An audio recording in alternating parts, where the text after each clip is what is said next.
of the leader of the opposition. For the record, we are both economists with degrees in business and finance, in addition to having worked extensively in financially responsible positions both in the private and in the public sector. Today, we will be specifically dealing with some of the issues and comments raised last Friday when the Prime Minister and his Minister of Finance hosted what they referred to as the spotlight on the economy. Before I delve into the spotlight, however, I want to say how extremely disappointing it was as a citizen when a mere 2 days after the country recognized its 60th anniversary of independence, that this country had to witness the spectacle of a Minister of Government completely disrespect the protocols associated with the playing of our national anthem. As a patriotic citizen, I know, and I am sure that every school child in this country knows, that when the national anthem is being played, we are expected to stand at attention and sing along to the national anthem. That is what patriotic citizens do. To have witnessed the minister in the Ministry of Finance talking and walking around while the national anthem was being played at a national event paid for by the taxpayers of this country is an open insult to our nation and to all of those who serve and reside here. I call on Mr. Brian Manning, Minister in the Ministry of Finance, to immediately and unreservedly apologize to the nation for his misconduct and total disrespect to our national anthem and all that it stands for.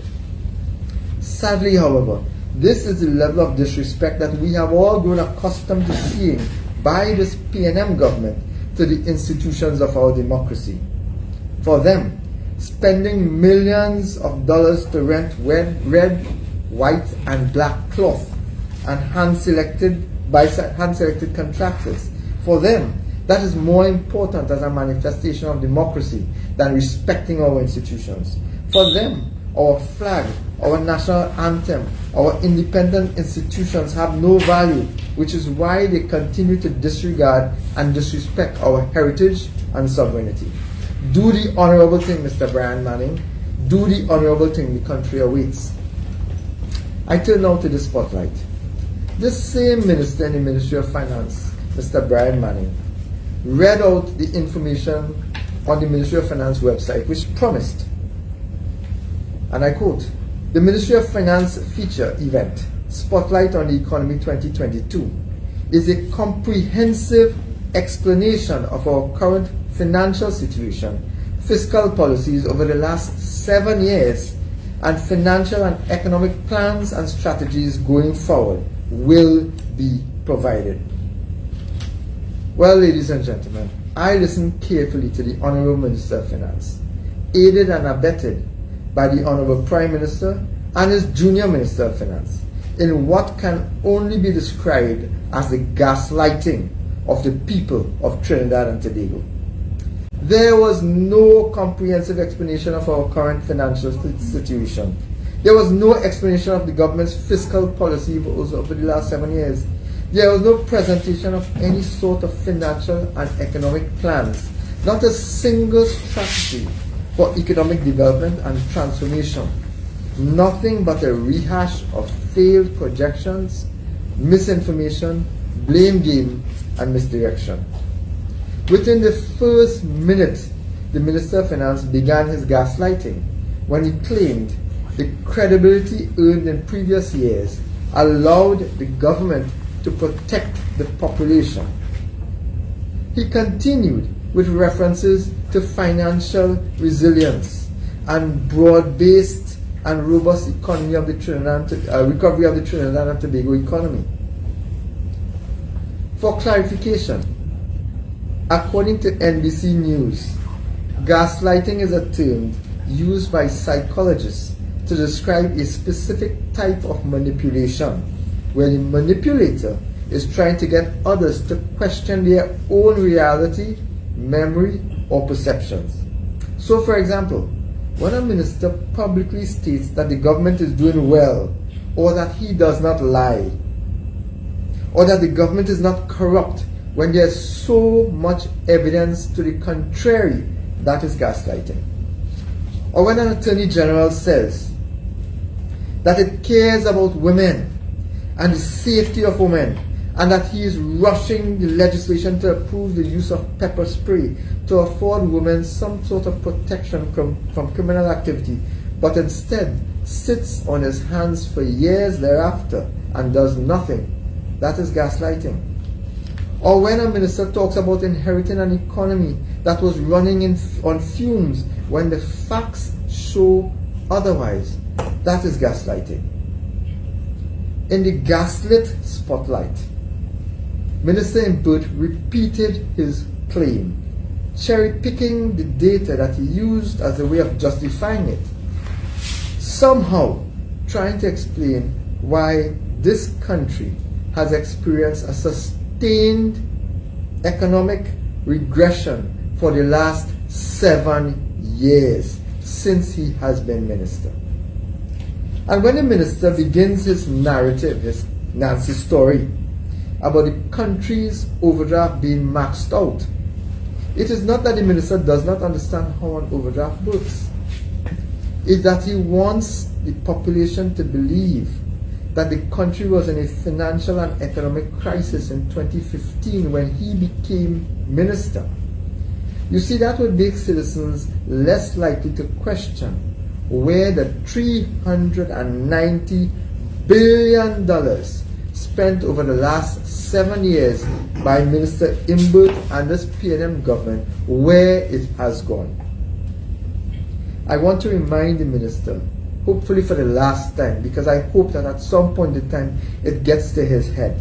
The facts are that when Minister Imbert assumed office in 2015, he found $1.5 billion to be collected from the Phoenix Park IPO, $3.8 billion in capital payment from TGU, another $500 million in dividends from the NGC, millions in repayment by CLECO, $10.5 billion US dollars in foreign reserves, enough for 12 months import cover, $5.7 billion US dollars in the Heritage and Stabilization Fund, over $25.7 billion TT dollars in the National Insurance Fund, and $26 billion more in cash and cash equivalent available to the government. And there was much, much more.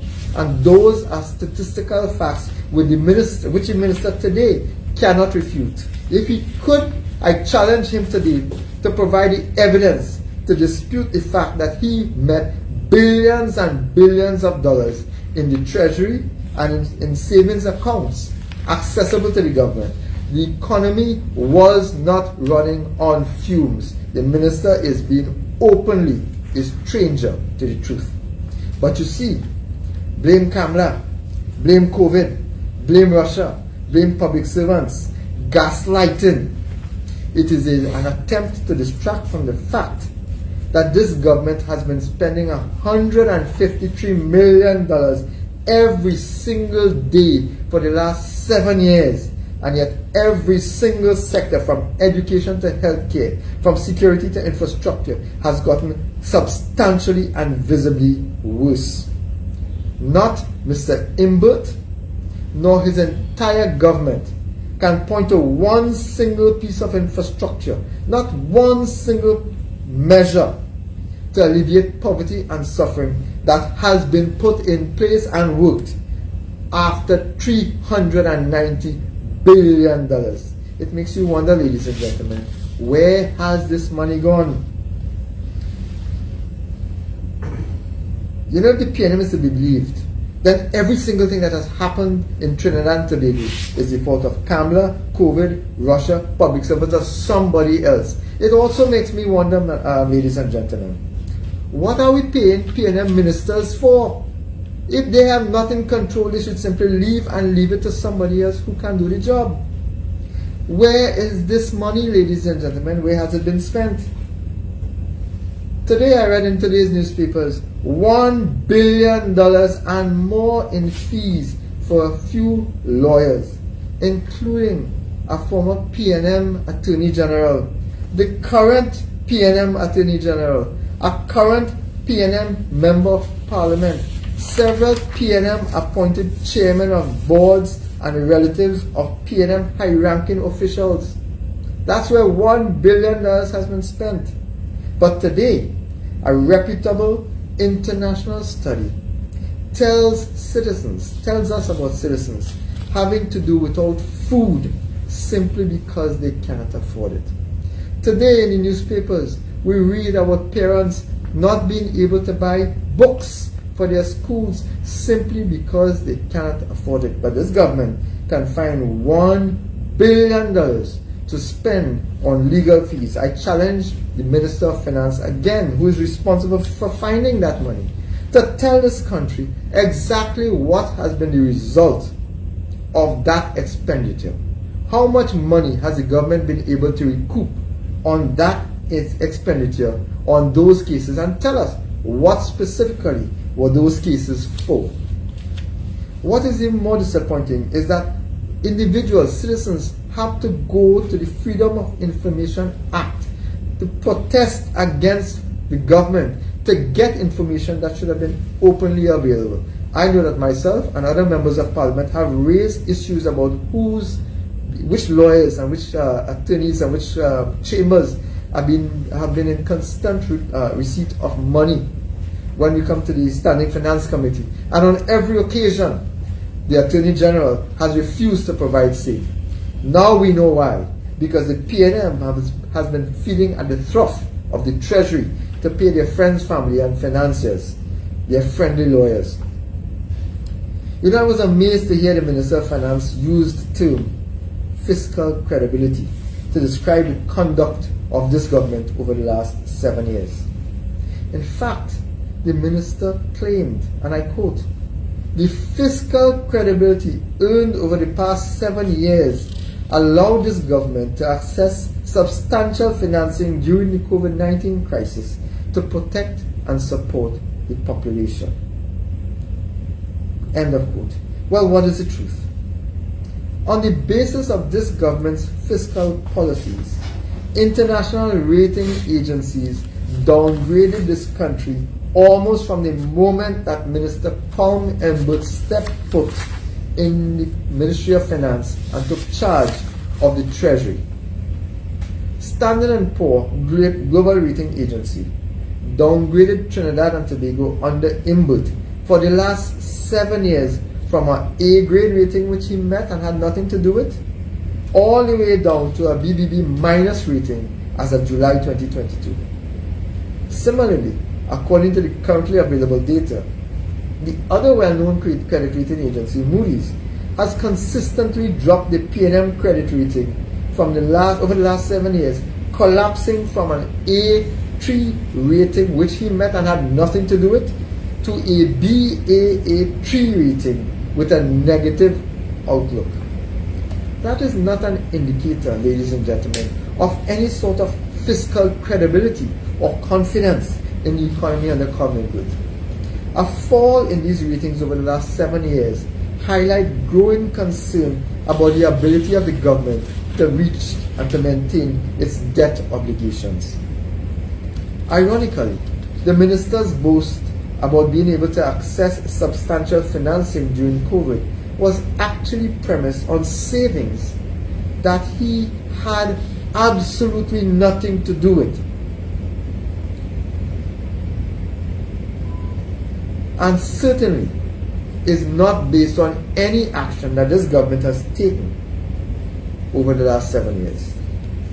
The irony is the data is right there in his presentation in the value of the external and internal buffers he provided statistics for. In the Heritage and Stabilization Fund, in National Insurance Fund, and in the cash and cash equivalents available to the government, a total of over 100 billion TT dollars. That's the basis on which the minister was able to access money. He had nothing to do with the Heritage and Stabilization Fund, nothing to do with the National Insurance Fund, and cash equivalents is a matter of course in government. As a matter of fact, ladies and gentlemen, there was 6.3 billion US dollars in the Heritage and Stabilization Fund as at September 2020, immediately before the massive drawdowns by this very same government in the name of COVID. The fact that the fund continued to grow between 2016 and the current had absolutely nothing to do with Minister Imbert or Dr. Rowley or this PNM government, because they contributed not one single red cent to the HSF over the last 7 years. In fact,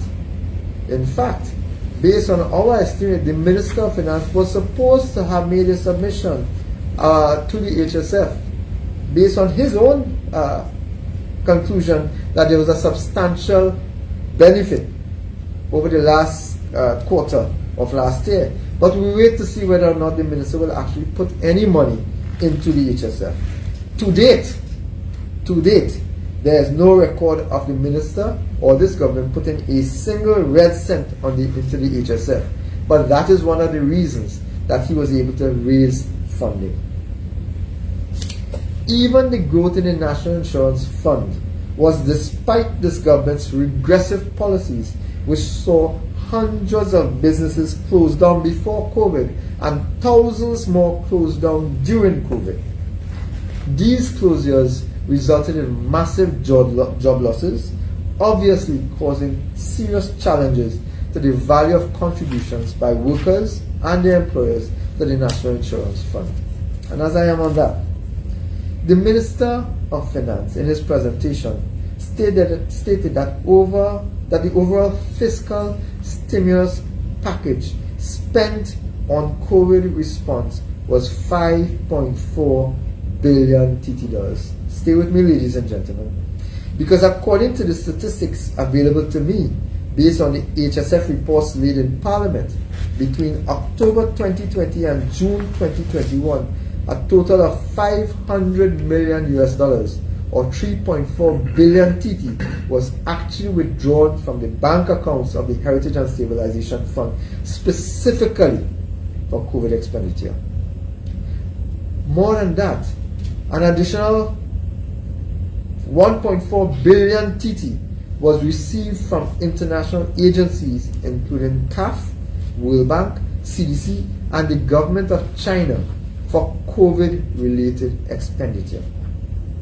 I challenge the minister today to tell the country exactly how much money then was borrowed and for what specific purpose, because it would appear that between the grants provided by international agencies and the HSF drawdowns for which the minister does not have to repay, the government's alleged COVID stimulus package was fully funded. That also put a lie to a claim made by the Prime Minister of Trinidad and Tobago that they could not do road repairs because the money was being spent to save lives. I have just provided information that's in the public domain that shows that COVID stimulus package, if what the minister is saying is true, was at 5.4 billion TT dollars, was almost literally fully funded by drawdowns from the Heritage and Stabilization Fund and the grants, not loans, the grants provided by international rating agencies. Fiscal credibility, ladies and gentlemen, far from it. This government does not understand what credibility is. The minister's claim itself was incredulous.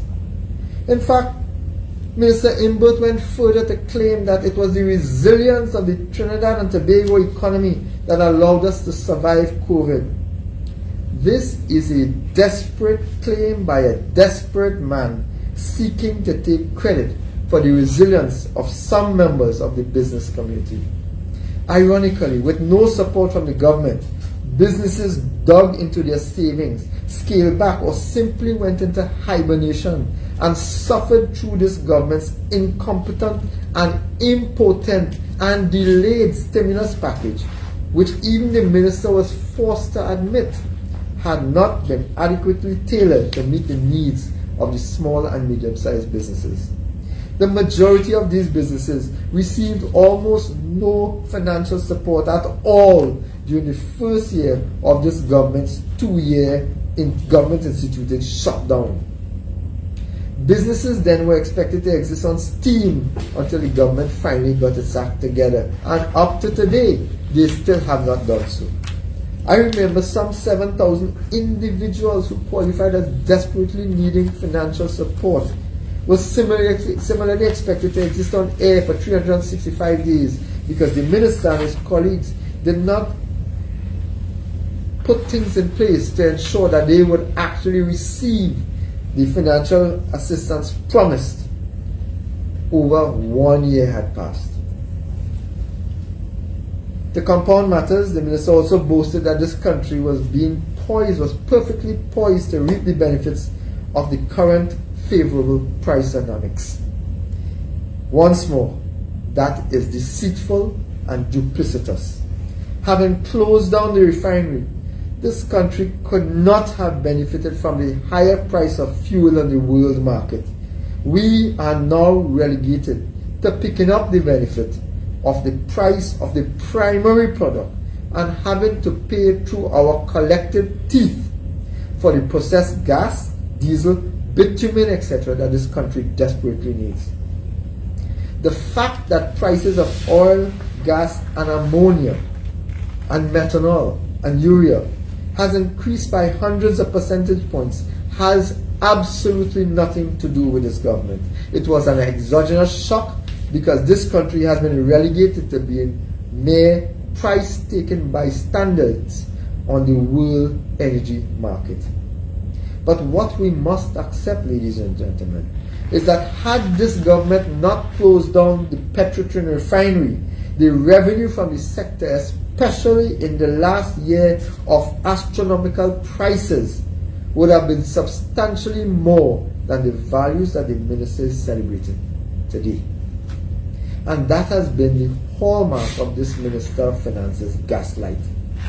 Can you imagine, ladies and gentlemen, that this minister boasted that he was wrong in his estimation of the government budget, as if that was some sort of an achievement.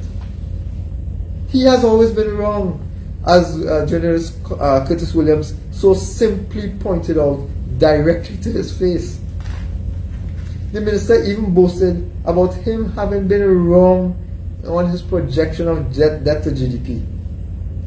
But all of his celebration at the spotlight last week was premised on the temporary windfall, and as I've explained, the increased revenue, which will now be applied to retire some of the debt already incurred in fiscal 2022, was as a result of world price hikes. It had nothing to do with increased production. It had nothing to do with ease of doing business. It had nothing to do with any policy action by this government. More than that, and more importantly, this windfall is not sustainable. The robust growth that the minister boasts about is heavily premised on higher prices in the energy sector, which is still the primary driver of this economy. But what will happen when prices revert to normal levels? Ironically, while the minister was stretching backwards to pat himself on his back, he admitted that what was helping the economy was the higher prices of ammonia, urea, and methanol, especially ammonia, which tripled in prices over the last 2 years. Again, a temporary hike allowing a short-term windfall, but having nothing at all to do with anything Minister Imbert and his government has done over the last 7 years. Moreover, despite the billions borrowed over the last 7 years, the government still today owes contractors and suppliers billions of dollars for goods and services provided to various ministries. Billions more in VAT refunds, hundreds of millions more in outstanding tax refunds, millions and hundreds of millions owed by ministries still to WASA and TNT, to Energy Supplies, and to NGC. And this is in addition to the $127 billion in net public sector debt owing by this government. Borrowing wildly and desperately is not something this minister should be boasting about. So while the minister continues his nonsensical gaslighting when he boasted that the debt to GDP ratio was now 72%, and somehow he concluded that this meant that there is now more money to spend on the productive sector. Really, Mr. Imbut? Really? You are now boasting of having a 72% debt to GDP. You are owing $127 billion in net public sector debt, and you are claiming somehow that there's new money in that debt to GDP ratio that you can now extract to spend on productive sector. Really? That is statistical gymnastics and conmanship.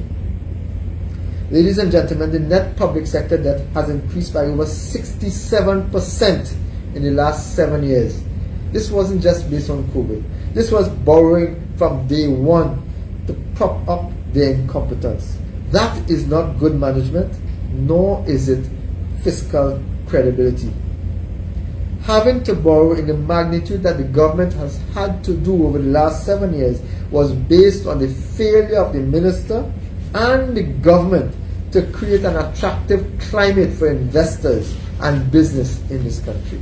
Indeed, just before COVID reached our shores in 2020, the central bank had published a study which revealed clearly that there was a crisis of confidence in this country under Minister Colm Imbut and Prime Minister Rowley.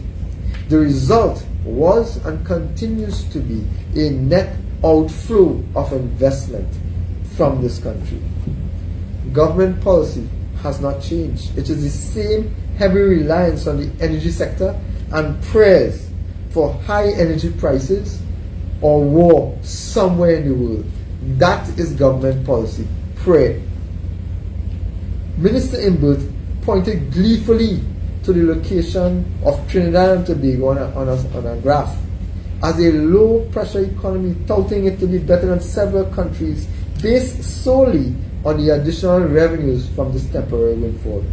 Well, if I'm to use one of his examples, as used by Minister Imbut, the misery index, the minister boasted that Trinidad and Tobago was way ahead of the rest of the Caribbean, and therefore citizens should be grateful for the leadership provided by this PNM government. That is a false narrative premised on a false sense of accomplishment, premised further on a false declaration that the economy is doing better. 2021, fiscal 2021, the GDP will decline by at least 1% again under this government. You see, with his false sense of accomplishment, ladies and gentlemen, the minister continuously wrong already in his estimates and projections.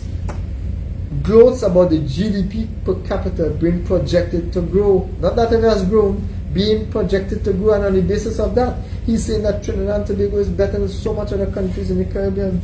The fact, ladies and gentlemen, is that the GDP per capita was higher in 2014 and in 2015 under the Kamla Persad Visesa administration than in any of the last 7 years under Imbut. So where's the growth, Minister Imbut? Gaslighting, ladies and gentlemen. The difficulty I have with Minister Imbut's assessment is that it is fundamentally flawed. That's the assessment that he is using to calculate his misery index. Several of these countries that he thinks that we are better off because he's gotten this little windfall now. Several of these countries rank substantially better than Trinidad and Tobago on the ease of doing business index and the corruption perception index. In other words, many of those countries are in a better structural position for emerging out of the pandemic into long-term growth and development than Trinidad and Tobago is, thanks to Mr. Imboot. And none of those countries has an energy sector for which they could have generated this temporary windfall. They also don't have the illusion of growth that the minister is painting as real and sustainable. The reason those countries are doing better is because they use the pandemic period to retool and re-engineer their economies, and they are already seeing substantial progress in economic growth. The best thing that could have happened to those countries, and it is the reason for the misery that Trinidad and Tobago is in now, is that P&M is not there. Ironically, while the minister was busy spending a substantial amount of time gloating about this surplus that he had nothing to do with, and how well the economy is going, which it is not, billions more in unexpected revenue coming in and turnaround of the economy, etc. The minister then turns around and tells the citizens of this country to take bamboo. In fact, the minister went out of his way to paint public servants and unionized workers as greedy, unpatriotic, selfish, and somehow engaged in making demands that would put the economy at risk. It is ironic that this is the same Minister Imboot who failed to settle wage negotiations over the last 7 years, and now he's trying to create a perception that that's the fault of the workers. He glossed over the fact that food prices have increased by more than 50% over the last 7 years, with the cost of goods and services to ordinary citizens also increasing. The purchasing power of workers' salaries has been drastically cut. And when workers see their purchasing power reduced, having been forced to dip into their savings to make ends meet or to cut back on expenditure while government delay wage negotiations, while these workers seek to have their wages reflect this increasing cost of living, the minister seems anxious to demonize workers. That is completely unacceptable. It is interesting, though, that this is the same Minister of Finance who begrudges workers their due right and of a reliable living wage, who presided over the provision of tax concessions for property and vessel transactions which he benefited from, but now he looks greedily at the workers' salaries. This is the same Minister of Finance who in the last 7 years has added 7,000 food items addition for VAT, introduced new taxes, increased the cost of doing government business, and is now coming to further impoverish workers. And therein lies the dichotomy of this gaslight spotlight. For anyone listening, it would appear that the economy is doing well, and therefore the country was experiencing the start of an economic turnaround, as the minister has repeatedly promised and projected, which never has happened. However, the spotlight was deliberately shone only on the windfall caused by external factors. In the darkness, Minister Imboot glossed over the true face. In the darkness, Minister Imboot glossed over the true face of the state of the economy, the continued adverse effects that citizens continue to suffer on the basis of this government's incompetence, mismanagement, and corruption. Citizens today are now going to have to contend with increased fuel prices at the pump and yet another rung of price hikes of all goods and services as those costs are passed on to the consumer. Citizens are going to have to be faced now with another expenditure which they currently do not have, and that is the property tax. Rising inflation caused by increases in commodity prices, supply bottlenecks, and increased freight prices. The minister would have you believe, based on his presentation, that inflation is under control. I ask you citizens, what does your visit to the supermarket tell you over this last year? Is it telling you that inflation is under control? Average citizens would say no. Citizens, including pensioners, already struggling to survive, will see their incomes further devalued by having to pay more for electricity and water rates, as those rates are now projected to increase shortly. And while that is happening, workers at WASA and the Board of Inland Revenue and TNTech, etc., are also preparing to have their jobs taken away by this government. Our population, suffering from runaway crime, growing poverty, mass unemployment, high food prices, poor health care, a generation of children deprived from the ability to elevate themselves through education, horrendous infrastructure that has caused flooding throughout the country with little or no expectation that the government will afford any sort of compensation, and more crises, ladies and gentlemen. Our citizens on Friday would have hoped to have heard some plan, some strategy that this government could have explained as promised to show a way forward for this country out of the morass and the downward spiral currently enveloping the citizens of Trinidad and Tobago. Instead, all they got from the Minister of Finance and the Prime Minister was gaslighting.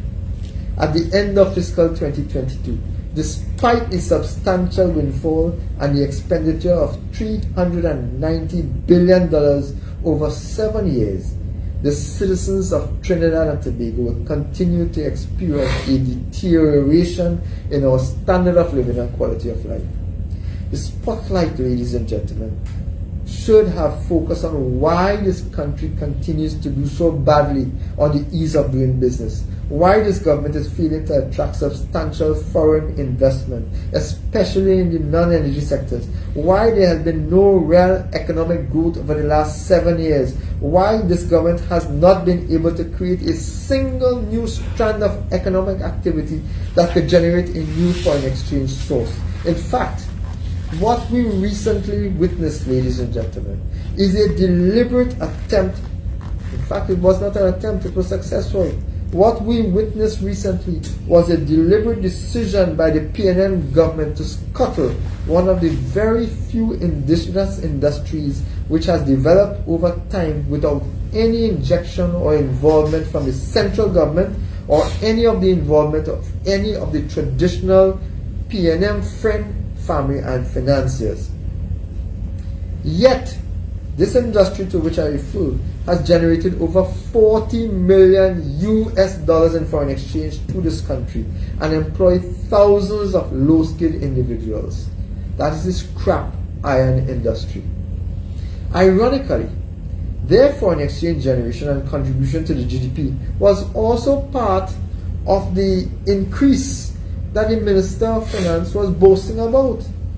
But the Prime Minister and the Minister of Finance, not satisfied with just using their authority to shut down the industry, also attempted to sabotage the future development of the industry by targeting international buyers, by undermining the confidence of doing business with the small and medium-sized enterprises, by referring to those involved in the business as a marauding bunch of thieves.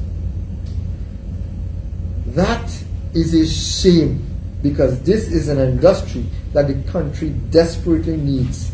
The country desperately needs similar types of industries which are engaged in the generation of foreign exchange without having to rely on import from the government or support from the government. Last Friday, this government deliberately ducked the opportunity to confront its failure to initiate any kind of diversification of the economy over the last 7 years.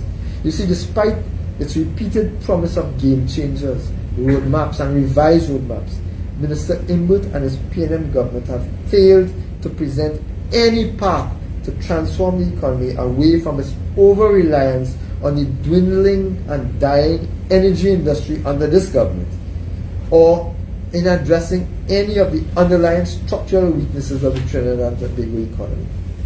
Instead, Minister Imbert clutched onto this temporary windfall like a drowning man clutching a straw, trying to convince the population that this was somehow the result of prudent fiscal management or fiscal credibility, when this is obviously not true. That is a con job. That is gaslighting. Not surprisingly though, we are in election season. The minister claims that he was behind good news, even while he piled on additional costs to taxpayers. But good news to whom, ladies and gentlemen? Good news to whom? More taxation is coming. Higher fuel prices coming. Good news to whom? There remains today a substantial lack of confidence in the local economy under Kong Imbut as Minister of Finance and under the PNM government. Citizens of our country are living in a precarious state of anxiety, petrified, worried about our future and that of our children. Under this government, there has been a polarization of the economy, with the rich getting richer, the middle class falling into poverty, and the poor getting poorer. It is clear that the Prime Minister, Minister Imbut, and the entire PNM government have no plan to create jobs, to generate foreign exchange, to nurture and build new industries, to develop the economic structure to offer hope to the youth or for a brighter future. They have no plan. 2 years ago, the United National Congress offered this country a plan for a better Trinidad and Tobago. Our economic master plan included the creation of 12 growth poles of new and innovative industries, each capable of generating thousands of jobs and making substantial contributions to the gross domestic product and to foreign exchange generation. Those plans are still valid, and I commend those plans to the Minister of Finance, to the Prime Minister, and to the government of Trinidad and Tobago. If you have no plan, here is one. Take it and use it, free of charge. Free of charge, because we are patriots, unlike Mr. Brian Manning and unlike the government of Trinidad and Tobago, the sitting government. To make matters worse, ladies and gentlemen, and as I conclude, the Prime Minister's recommendation that citizens should somehow stay the course tells us that either he and his government are clueless of the conditions under which our citizens are living under, or he does not care. Neither is acceptable. Neither is gaslighting acceptable. Tell the truth, Minister of Finance. The country deserves the truth. If you have no plan, say so. Thank you, ladies and gentlemen. I turn over now to my colleague, the Chief Economist at the Office of the Leader of the Opposition, Mr. Tahako Bika, who will delve into some more detail on some of the specifics raised by others at this spotlight on the economy. Thank you, MP Tanku. And of course, a very comprehensive take on what persons would have noticed. And it's important to take the time, as the dailies have done today. If you look at today's Express, you see some perspectives, and it's very interesting that when you look at it on page 12 of the Sunday Express, you see here Minister Imbut is quoted or paraphrased or reported to have said that an increase in the country's GDP and a reduction in debt to GDP ratio, as MP Tanku would have pointed out. And then when you go down on the very same page of the Express, you see, and this is, as we say in Trinidad, this is a page in color, so it's meant for persons to see it. CSO, GDP declined by 1% in 2021. So it's as if the editors at the Express are laughing at the Papi show. As I would have been, we know very well in Trinidad, that was the spotlight on the economy. Because here you have a Minister of Finance, Francomen, lying to the population about a growth in the economy. In Parliament, you would say misleading. You use statistics to guide persons' opinion in a particular direction. The statistics that we can reference as a population are the statistics published by the Central Statistical Office. His Minister of Planning is responsible for those statistics. All right, so there's a PNM line minister responsible for the operations of the CSO. And the statistics at the CSO have made it very clear that for the past 7 years, under the leadership of Keith Rowley, there has been not a single year of economic growth. And when you look at the last year of the People's Partnership Government, you had a GDP of 171 billion.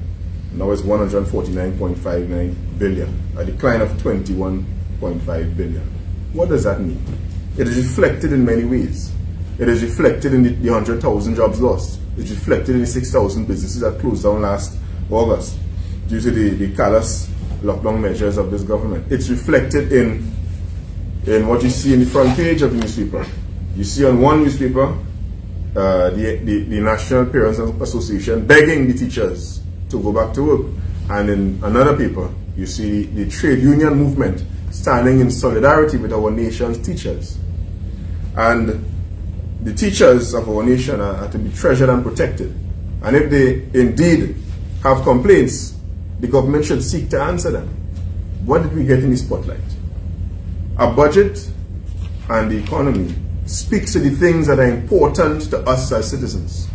Every stakeholder has their own interests, and they would expect to see their interests reflected in any conversation on what is expected to come on the 26th of September, which we recognize now was Rowley's distraction from his personal in-house matters to change the news cycle away from him and his personal in-house matters. We all know what those were. There's no need to repeat them here, and to deflect, because 1 week before the end of the month is not by any stretch what he purported to be an early budget. One would have expected the early budget would have been probably next week, Monday. So if you want to look at it in a nutshell, the Prime Minister is telling the country to stay the course. But stay which course? Especially when you are taking us for a ride. This is a collision course for a crashed economy. We cannot stay that course. That is not the course that the citizens of this country are prepared to, and the teachers, by their rumored action, if it's in fact confirmed tomorrow, to resist the government's proposals and to also rest and reflect on the incompetence of this government, is an indication that the citizens of our country have rubbished this claim of staying the course. They're not interested in staying any course with a government that simply doesn't care about their well-being. There was no talk about healthcare. There was no commitment to fixing the issues plaguing the nurses and the doctors and the healthcare workers.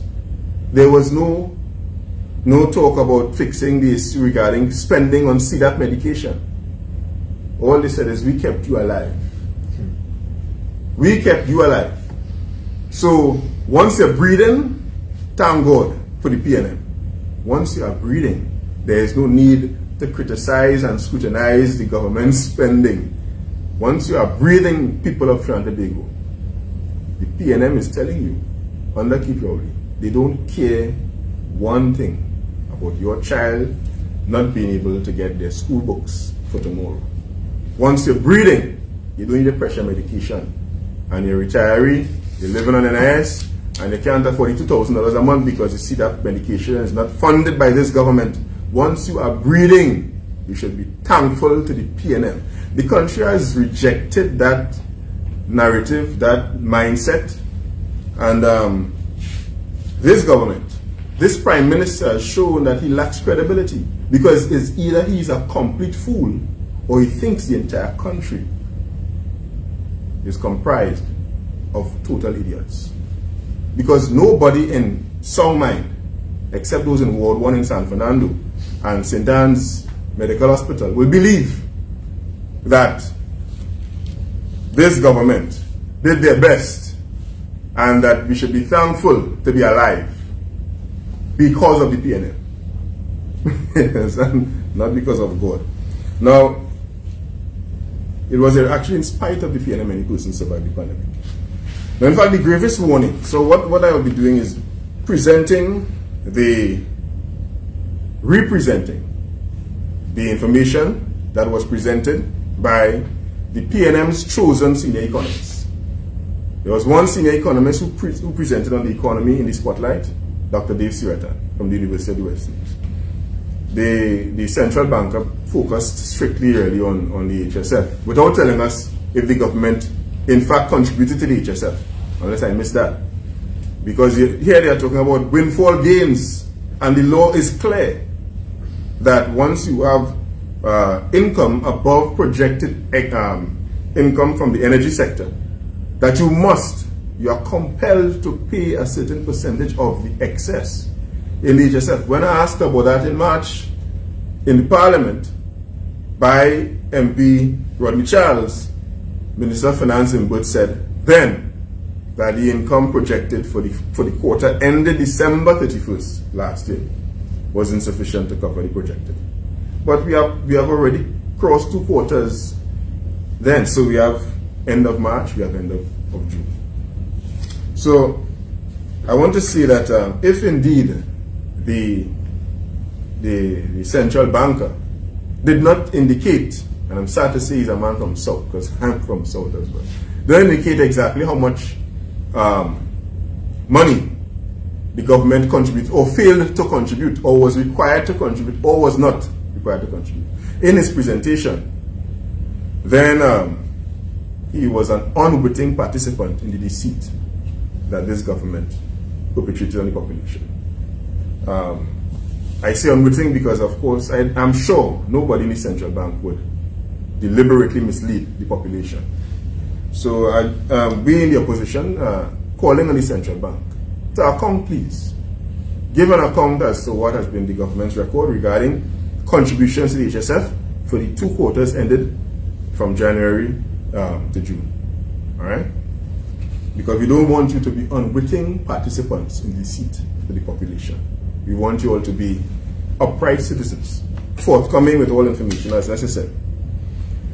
Now, in the words of Dr. Siratan, the government's pick of an economist, they show that this government has not only failed in terms of management of the economy, but they have led our economy on a collision course with a toxic mix of no jobs, no economic growth, new taxes being put on the population, and families, according to the central bank, when they were very forthright in their report of the Financial Literacy Survey, where you have 29% of respondents of families not having enough money to make it at the end of the month. 29%. This is not 29% of families who are jobless. They're 29% of families with income. So this is 29% that the respondents in the central bank are working poor in this country. And that is not given pride of place in a spotlight on the economy. And this central bank report was just in July. Now, what we learned in this spotlight is that the PNM, after 7 years of blaming Kamala, have finally decided to blame the global financial crisis in 2007-2008. So, despite having a People's Partnership government that managed to have years of growth in between, years of prosperity in between in a 5-year period, after having to weather the storm directly after the financial crisis, which really wrapped up in 2009, which caused sovereign debt crisis in Europe, which means basically governments having difficulty in paying their debts. You had the Kamala Prasad settled government doing their job, no complaints. Now you have a government, 2009 to now is 13 years. 13 years after. I felt embarrassed for those public servants who had to come. I felt embarrassed. I'm sorry for the fact that, because having worked in public service myself, I understand that you can't go against government policy. But I felt embarrassed personally as an economist for them, where they had to come and reference the financial crisis in 2009 as the reason for the failings of this government on the economy. You know, so I guess it's because it's not a PNM platform, so they couldn't as public servants, blame Kamla. So they had to blame something else. All right.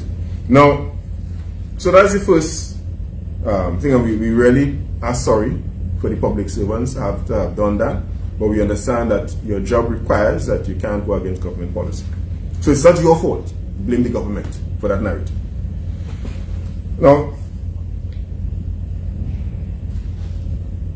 the economic profile.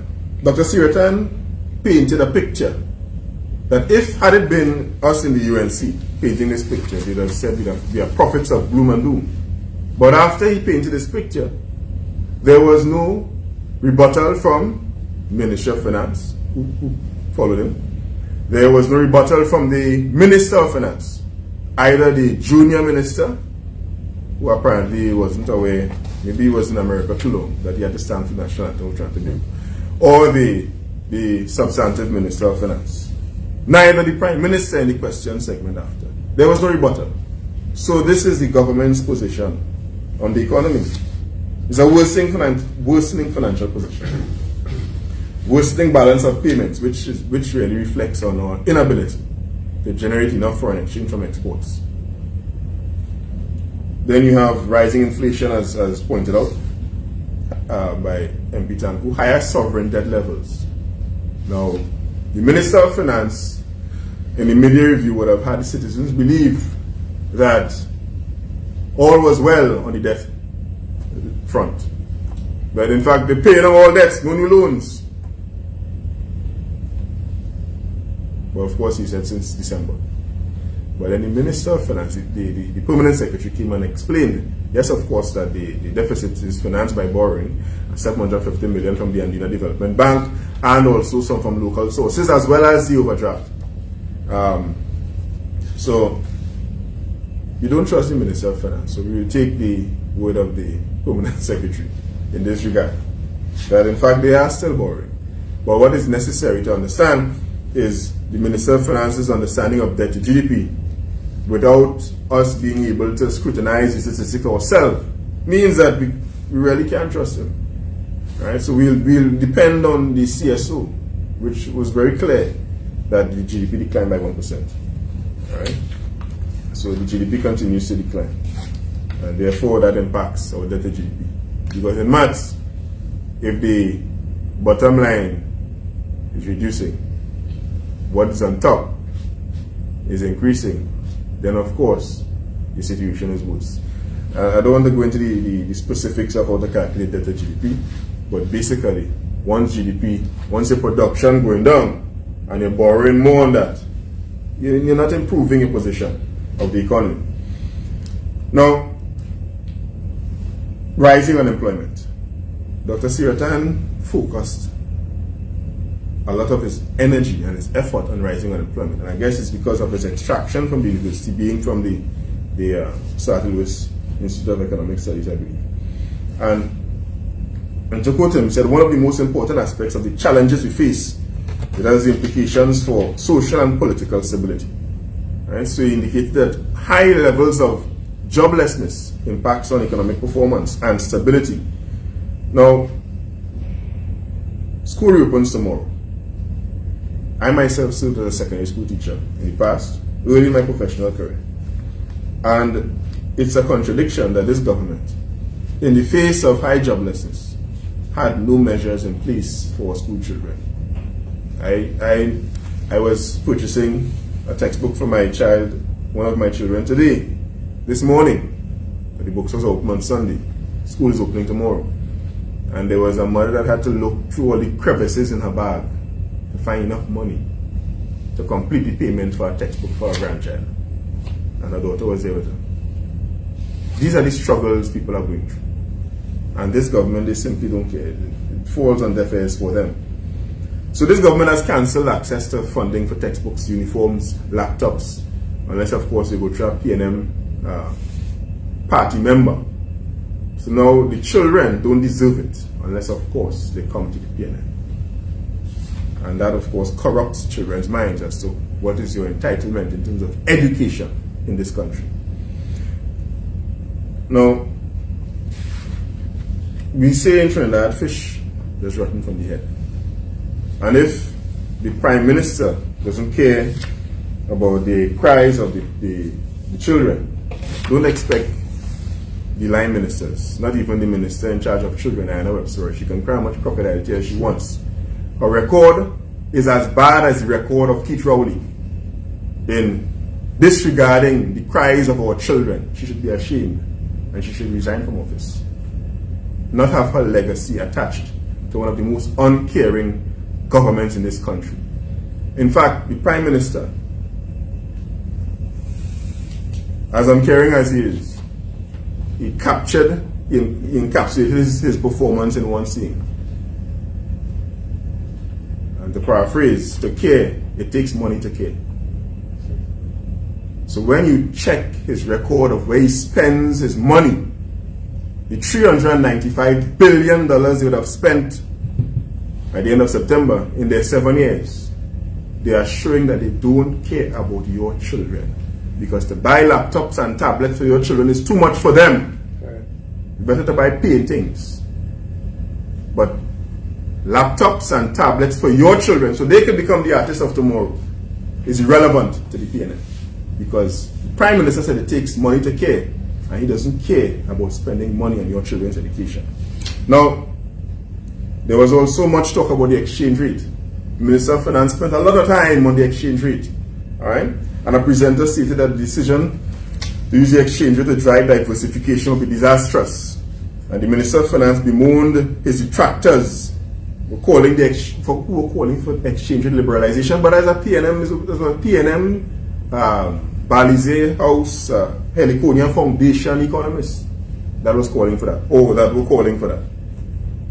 Alright, so the persons who were shouting the loudest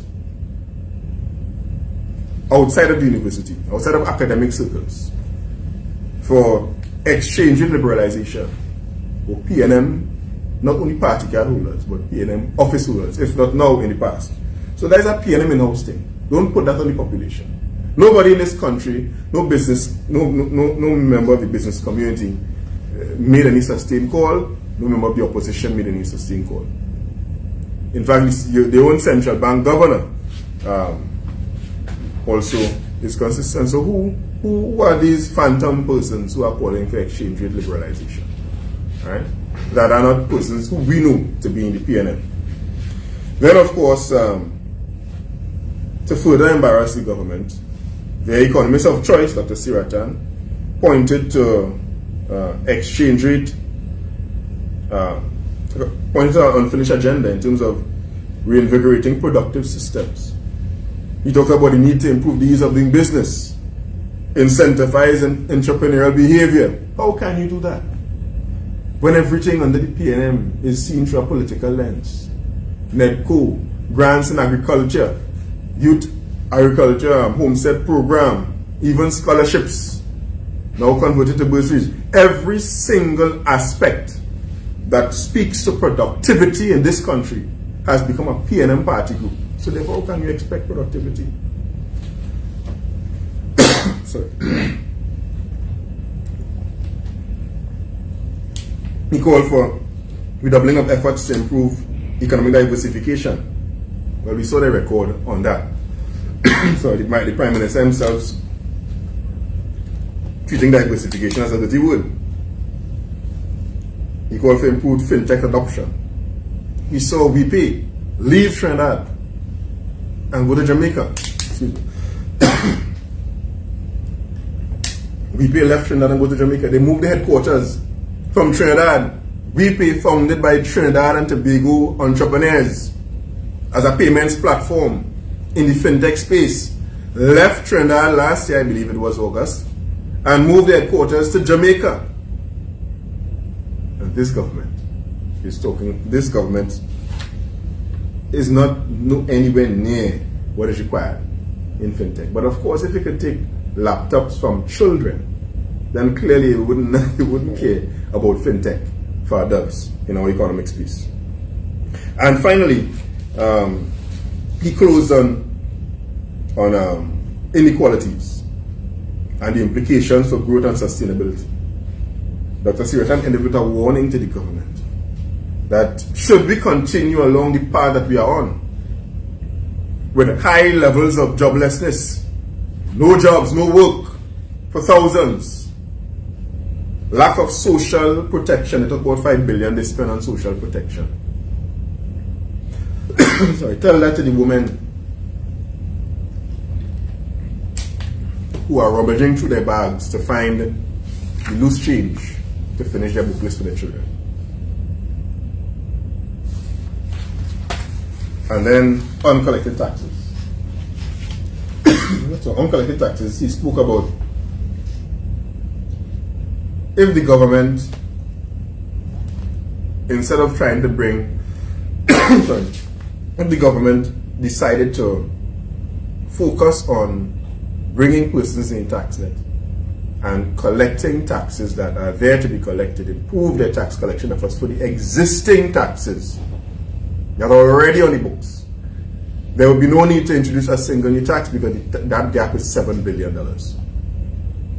That tax gap. Of course, they didn't listen to that. All they heard him mention was GTRA, and they are hell-bent on bringing property tax. But property tax is the new tax. Why bring that tax? The Minister of Finance also spoke about if they get this $400 million targeted revenue from property tax, or it's $300 million, he added $100 million, we don't know where from property tax, we will get the problem of infrastructure and regional corporations to be a thing of the past. He thinks the country is comprised of fools. Because the monies that the regional corporations in Trinidad spend amounts to $1.3 to $1.6 billion every year. $400 million is a quarter of that at best. So he will still be in control as the Minister of Finance through the Minister of Local Government to decide which corporations get funding. And you have the same problem that exists now, where you have corporations that are not held by the PNM, like in Sangre Grande, being starved of needed funding for simple things as playgrounds and play parks and so on. So this was a complete puppy show. I think that's a word Trinidadians know very well. You understand? And we in the opposition are not interested in staying any course with Keith Rowley and his bunch of inconsiderates who, to use the Prime Minister's own words, can't find the cash to care about the citizens of this country. I thank you. And if you have any questions, I turn back to MP Tanku. If you have any questions for persons from the media, you can take them. Good morning. Elizabeth Gonzalez from Newsday. I just have about 3 questions. Considering all the factors linked to the state of the economy, what kind of budget does the opposition think the country needs?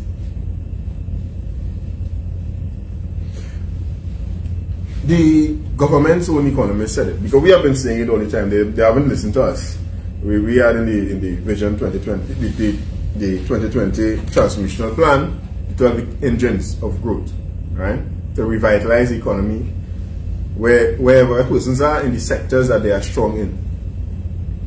So the spend that is required and the policies that are required are to do 2 things. One, to boost our human resource. But if you're not giving children laptops, you're not even thinking about productivity for the workforce, right? Because as they finish school, they enter the workforce or they enter training programs. So you look at human resource development. That is the spend. You're not giving laptops to children. You're closing down energy skills acquisition centers across the country. They close down hotel school and then come in to talk to us about investing in the hospitality industry. That is a fool's paradise, because there's no way on the earth where a government will close down the #1 skills acquisition center for a specific industry and then try to tell the persons that the population that they're going to boost that industry. I myself was a lecturer at hotel school. So you have to boost human resource capacity and make it workforce ready. And at the same time, you need to have ready opportunities for private sector to take advantage, because the capital base of the private sector has been shut. All right. So you need to give them access to funding to help boost productivity. Not just the $1 million in working capital support. If a man has a factory and he wants to improve production, he needs to buy a warehouse. He's starting with $5 million already. So you need to have a more targeted approach in the government partnering with the business community. But if they're not providing them with trained labor force that boosts productivity, and they're not giving them support in terms of the businesses in terms of increasing their output levels, then they're just talking. Because and what you see happening is the persons that get this targeted support from the government in terms of access to land, like the 1,000 acres at Aripo, are persons who are P&M financiers. You understand? We've called them out on this many occasions. And then when they give grants to farmers, they give it through the lens of coming through being someone who is silent on the government. So the criteria for getting funding for productive lands from the government, for funding for agriculture, for anything that is significant, is that you must be either supportive of the PNM or you must be silent on the oppression of the PNM. And that is not the recipe for success in any country. If I may add, the opposition has, the UNC in opposition, has continued to maintain the policies and programs and agenda of the UNC when it was in government. We believe that budgeting should be people-centered. For that to happen, it requires the Prime Minister and his government and the Minister of Finance to recognize and accept the crises currently facing citizens, the crime, the flooding, the poverty, the high food prices. What we would like to see is that this budget spends some time focusing on those items, the people issues. And as my colleague said, the creation of the basis for confidence in investment.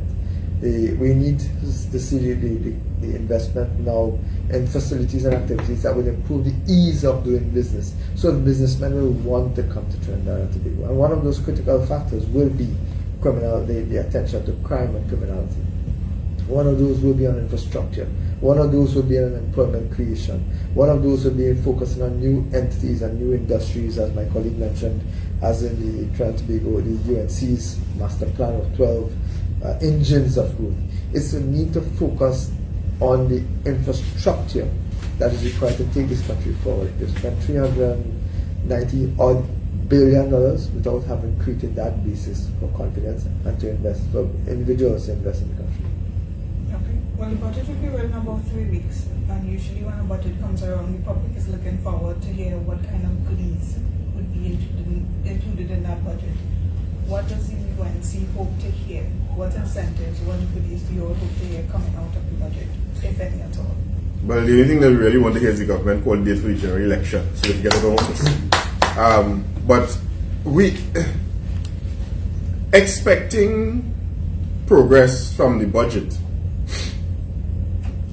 I want to give a caution. Expecting progress from a government that has demonstrated failure for the past 7 years, and that has not been forthright in terms of any of their projects. All the game changers have failed. He has brought not even one game changer since then. Since those game changers collapsed, they have decided not to bring any more. So therefore, he's not trying to lead the economy.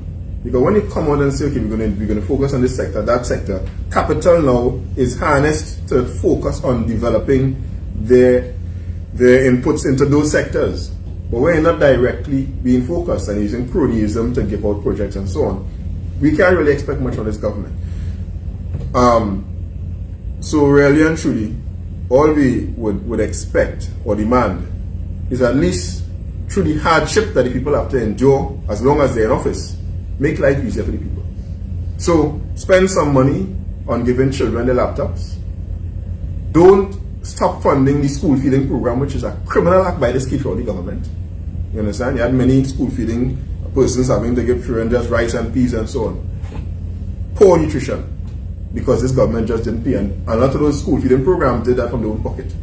So don't underfund education. Don't underfund school feeding. Don't underfund transportation. Don't underfund CDAP medication.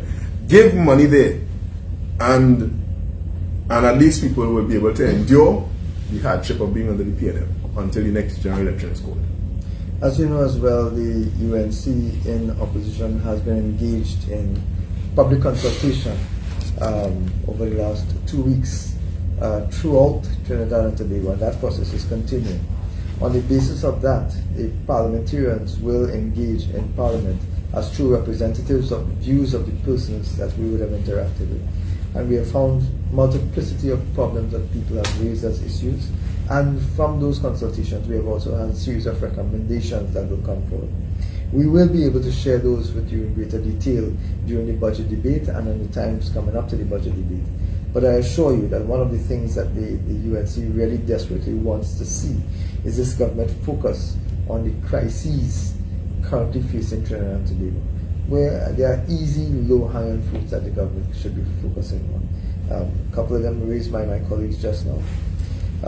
I want to focus a little bit on the persons who are living on pensioners in particular, persons who are living on fixed incomes, who have seen the value of their income drop over the last 7 years substantially as food prices and transportation and fuel hikes and so on have taken place, price of medication, etc.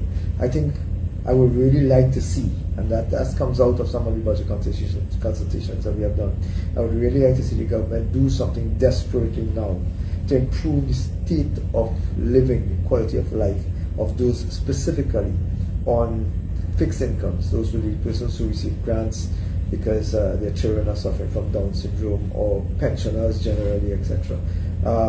That would be a critical factor. But again, that requires a government to be people-centered, and this government has never, ever in the last 7 years manifested any such indication that they care about what average citizens experience.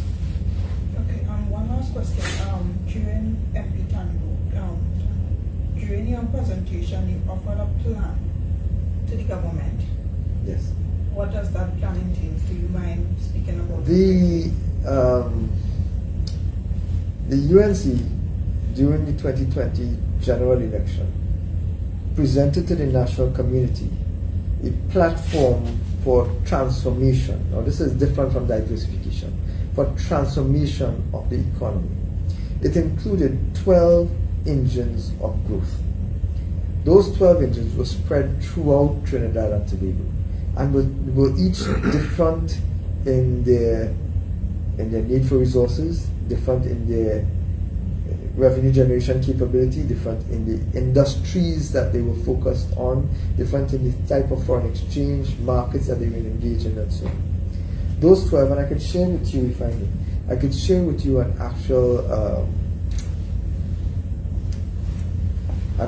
photograph of what those 12 engines were supposed to be. None of those have been picked up by the government to date, but we welcome the government's initiative. If they are so inclined, as I've said, if they have no plans, please, we have a plan. And I believe that our plan is feasible and it can work. This is the UNC's master plan. 12 engines of growth which can be used to generate employment, foreign exchange, and a substantial creation of revenue streams to the GDP, and a clear transformation of the country. This moves the Trinidad and Tobago into a different generation in terms of IT, etc., in terms of technology and the use of technology. Okay, you did say that plan is a part of the UN Plan 2020. Manifesto. Yes. Right. Do you think that it is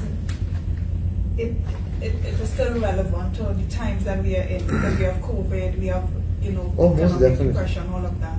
As a matter of fact, I'm glad you raised that. Would it be adjusted? As a matter of fact, the plan is even more relevant now, because ideas such as these are even more desperately now, given that we have now realized what the UNC had already realized when we were in government, that technology and the education of our children to use modern technology is the way of the future. And that is what this was about. This was not about old technology. This was about using the up-to-date technological expertise available worldwide to develop a country along various forms and streams of activity. More than ever now, the UNC Master Plan is applicable and workable more than ever now. More than ever now, it is needed in Trinidad and Tobago. Yeah, I mean, even if there are detailed changes, that doesn't change the general picture. The general picture of the plan was to create economic corridors and open up aspects of the country. So for instance, if you are in Tobago, the Claude Noel Highway, from the time that was built, would have opened up parts of the economy in Tobago. If you are in South Trinidad, the highway on its own would have opened up the country. And then if you are in Caroni, that dual carriageway, that's like a highway there, that also opens up access for farmers, access for warehousing and so on. So opening up the economy is one aspect. And then, of course, taking advantage of the natural inheritances in those aspects. So the green economy in terms of farming and agriculture in the east of Trinidad, and creating a southern corridor from Citrus all the way across to Point Gallo to Moruga. So you open up those farmlands that have potential for agricultural production, but because they don't have access, farmers always complain about that. But that's a real problem in terms of improving productivity in the economy. And then, of course, warehousing and so on and industrial sites can only be situated where they have proper access to the rest of the economy, to ports and markets and so on. So this plan was comprehensive, but something that is practical and shovel ready. And this is a snapshot of it. It's a full plan that has more detail in wider sectors. But it's not just this. Sir. During our term in office, substantial infrastructure was made and put in place for other types of activities: sport tourism, medical tourism, education tourism. Those things were actually put in place as a first step, with a second step and third step to come. So infrastructure was put in place outside and above even this. That infrastructure still exists, unfortunately, as we would have seen in yesterday's and today's newspapers. The sport infrastructure, the football fields, the netball courts, the pools have all been abandoned by this government. So the infrastructure that exists now that should be used for development exists. What is missing is the will of a government to take the country forward. Look at a simple example. The Aquatic Center and the Cycling Velodrome created the opportunity for warm weather training year-round for persons in North Atlantic. And the major hotel there, Cara Suites in Central, ran at full capacity throughout the year, even during the off-peak season, which is outside of the European winter period. They ran at full capacity throughout the year because of that plant that was put there for sport. And of course, hotels have spin-off for everything else: taxi drivers, farmers for produce, event organizers, tourism, recreational services, and so on, as well as other spin-off activities that come from the tourism sector. But that was because the government, under Kamala Prasad Visesa, worked towards a long-term vision in a very practical manner, building on the existing plans in the economy. What has this government done that has shown the private sector that they are focused on carrying us along for the ride and not taking us on a ride, as this government is doing? So we're not going to be steering the course with this government, to use the words of the Prime Minister. Thank you. Okay. Okay, there are no more questions. I would like to thank you, ladies and gentlemen, members of our viewing audience, members of the media, for being with us today and for your comments online and otherwise.